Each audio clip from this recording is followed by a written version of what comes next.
great is God, exalted in power, majestic above all.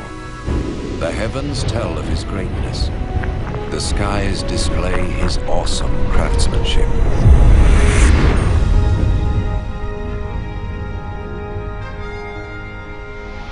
Day after day they continue to speak.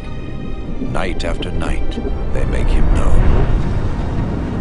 In creating the heavens, God also created the earth and formed man from the dust of the ground and breathed into his nostrils the breath of life.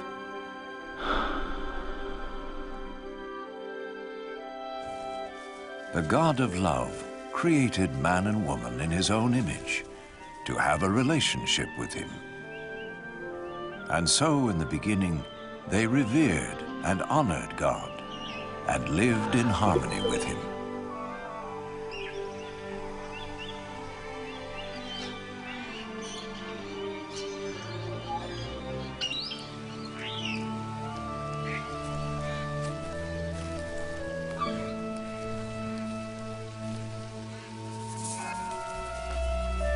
This continued until one day, Satan tempted the woman to eat the forbidden fruit, and she gave it to the man, who also ate.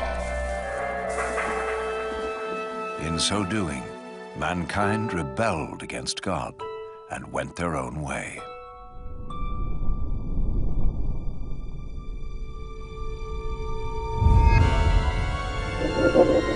As a result of this sin, mankind was separated from God and was thrown out of the Garden of Eden.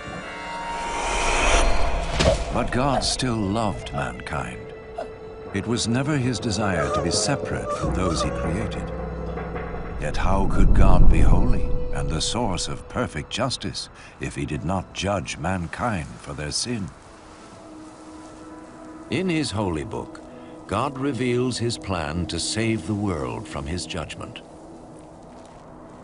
One of the first to see this plan unfold was Abraham.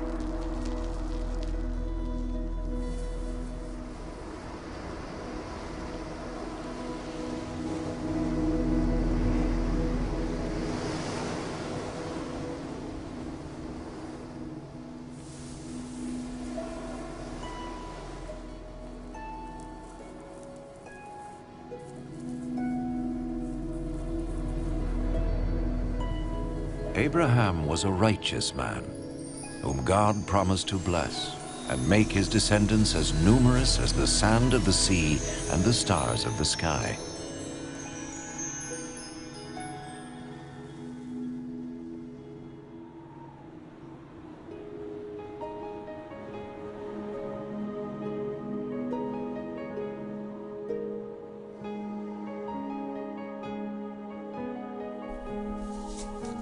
To test his obedience, God told Abraham to sacrifice his son as an offering to him.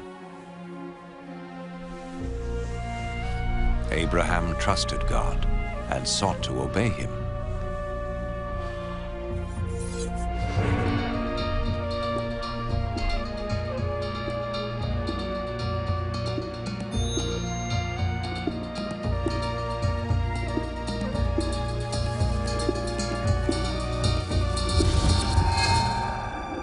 But as he raised his knife to kill his son, the angel of the Lord stopped him.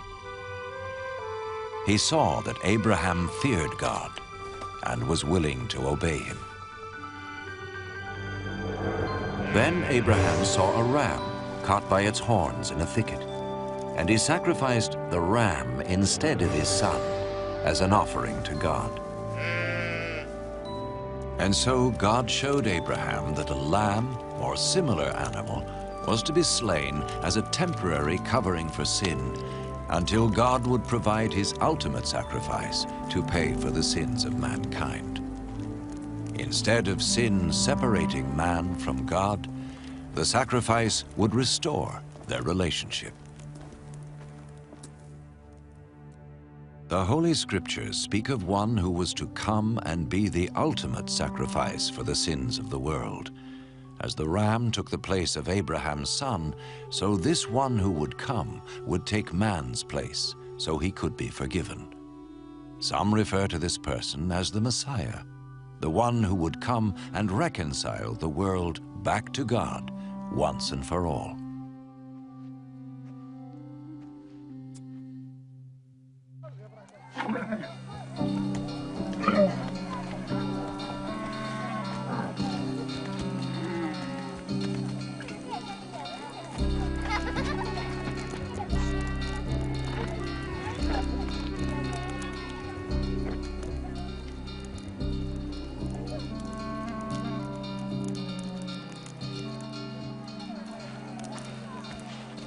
The prophets predicted many things in detail about the Messiah, hundreds of years before he appeared. The prophet Isaiah foretold that his birth was to be a miraculous one. A virgin would conceive a child who was to be called, in a spiritual sense, the Son of God. The prophet Micah predicted that the Messiah would be born in Bethlehem, while the prophet Zechariah foretold his entry into Jerusalem on a donkey and his betrayal by Judas, one of his followers.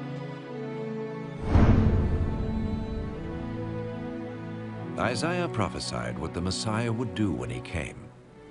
The Lord's anointed will preach the good news to the poor, bind up the brokenhearted, proclaim freedom for the captives, and proclaim that the time has come when the Lord will save his people.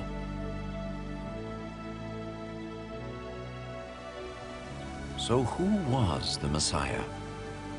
In the 1st century, a prophet came called Jesus. Some thought he was the one the prophet spoke about. Could this be? Did his life fulfill what was predicted of him? Was Jesus more than a prophet?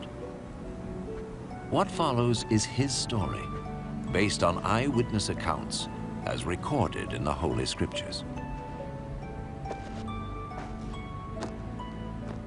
An actor plays the part of Jesus, and though no actor is worthy of such a role, it has been done so that we may understand and benefit from the life of Jesus.